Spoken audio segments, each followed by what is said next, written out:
दोस्तों नमस्कार। आज हम एक बहुत ही सुंदर कथा के साथ आप सभी का स्वागत करते हैं हमारे चैनल पर।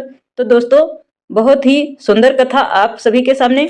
आइए चलते हैं कथा की तरफ। प्राचीन काल की बात है। द्वापर युग अपने पूर्ण वैभव में था और मथुरा तथा वृंदावन की भूमि भगवान श्री कृष्ण की लीलाओं से पावन हो चुकी थी। यमुना के तट पर बसे एक छोटे से गांव में एक ब्राह्मण रहते थे, जिन्हें लोग अढ़ैया ब्राह्मण के नाम से जानते थे। अढ़ैया इसलिए कहा जाता था क्योंकि वे प्रतिदिन केवल 1.5 सेर अनाज से ही अपना और अपने परिवार का गुजारा करते थे। न अधिक संग्रह, न धन संपत्ति की लालसा, बस जितना मिला उसी में संतोष। अढ़ैया ब्राह्मण अत्यंत विद्वान थे। वे वेद, उपन्यास और पुराणों के गूढ़ अर्थों को भली भांति जानते थे, किंतु उनके ज्ञान से भी अधिक प्रसिद्ध थी उनकी अडिग भक्ति। वे प्रतिदिन प्रातःकाल यमुना स्नान कर तुलसी दल से भगवान श्री कृष्ण की पूजा करते थे।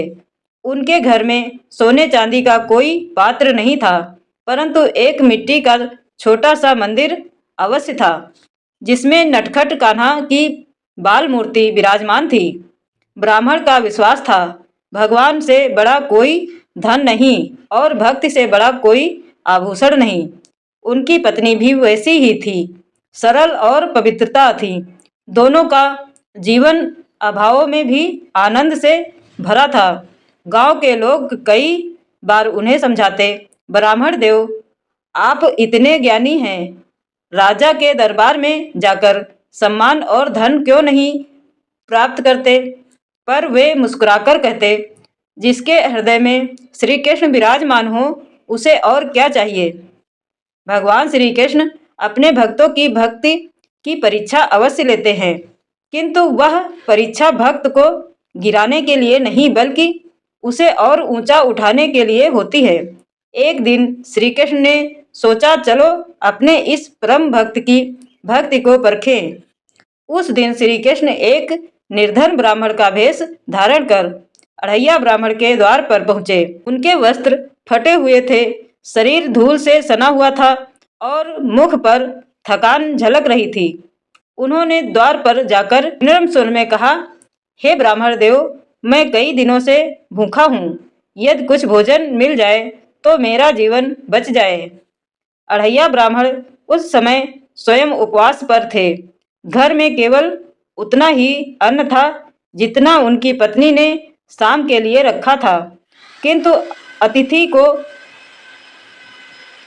देखकर उनके मन में कोई आश्चर्य नहीं हुआ। उन्होंने तुरंत अपनी पत्नी से कहा, देवी, अतिथि देवो भव, जो भी घर में है इन्हें दे दो। पत्नी ने बिना किसी हिचक के सारा भोजन उस अज्ञात ब्राह्मण को सामने परोस दिया। श्री कृष्ण ने भोजन किया और तृप्त होकर बोले, ब्राह्मण देव, तुम्हारी भक्ति अद्भुत है। तुमने अपने लिए कुछ भी नहीं बचाया। अढ़ैया ब्राह्मण हाथ जोड़कर बोले, प्रभु, जो कुछ भी है वह आपका ही तो है, दिया हुआ है, उसमें मेरा क्या अधिकार। यह सुनकर श्री कृष्ण के नेत्र सजल हो गए। वे मुस्कुराए और अंतर ध्यान हो गए। कुछ समय बाद गांव में भयंकर अकाल पड़ा। वर्षा नहीं हुई, फसलें सूख गई। गांव के लोग एक एक दाने के लिए परेशान होने लगे। अढ़ैया ब्राह्मण का घर भी इससे अछूता न रहा। कई दिनों तक उनके घर में चूल्हा नहीं जला। फिर भी वे प्रतिदिन भगवान श्री कृष्ण की पूजा करते और कहते, हे नंदलाल, जो भी होगा आपकी इच्छा से होगा। पत्नी कभी कभी चिंतित हो उठती, पर ब्राह्मण उन्हें धैर्य बंधाते। देवी, जिसने अब तक हमें संभाला है वही आगे भी संभालेगा। उसी राज्य का राजा एक दिन विद्वानों की सभा आयोजित कर रहा था। उसने घोषणा करवाई कि जो ब्राह्मण शास्त्र प्रतियोगिता में विजयी होगा उसे स्वर्ण मुद्राएं दी जाएंगी। गांव के लोग अढ़ैया ब्राह्मण से आग्रह करने लगे कि वे भी जाएं। प्रारंभ में उन्होंने मना किया, किंतु गांव का विश्वास देखकर वे राजसभा में पहुंचे। सभा में बड़े बड़े विद्वान उपस्थित थे। प्रतियोगिता आरंभ हुई। अढ़ैया ब्राह्मण ने बड़े ही सरल किंतु गूढ़ शब्दों में वेदांत की व्याख्या की। उनकी वाणी में ना अहंकार था, ना कटुता, बस सत्य और भक्ति की सुगंध थी। सभी विद्वान निरुत्तर हो गए, परंतु राजा को यह बात रास नहीं आई। उसने सोचा, यह निर्धन ब्राह्मण मेरी सभा में इतना सम्मान कैसे पा सकता है। राजा ने संयम करते हुए कहा, ब्राह्मण विद्या तो तुम्हारे पास है, परंतु दरिद्रता तुम्हारा साथ नहीं छोड़ती। क्या विद्या से पेट भरता है? यह सुनकर सभा में सन्नाटा छा गया। अढ़ैया ब्राह्मण शांत स्वर में बोले, राजन, विद्या पेट नहीं भरती, परंतु अहंकार को अवश्य खाली कर देती है। राजा क्रोधित हो गया और उसे ब्राह्मण को बिना पुरस्कार दिए ही सभा से निकाल दिया। अपमानित होकर भी अढ़ैया ब्राह्मण के मन में राजा के प्रति कोई दोष नहीं था। वे सीधे यमुना तट पहुँचे और भगवान श्री कृष्ण का ध्यान करने लगे। उनके नेत्रों से अश्रुधारा बहने लगी। वे बोले, हे प्रभु, मैं अपमान से दुखी नहीं हूँ।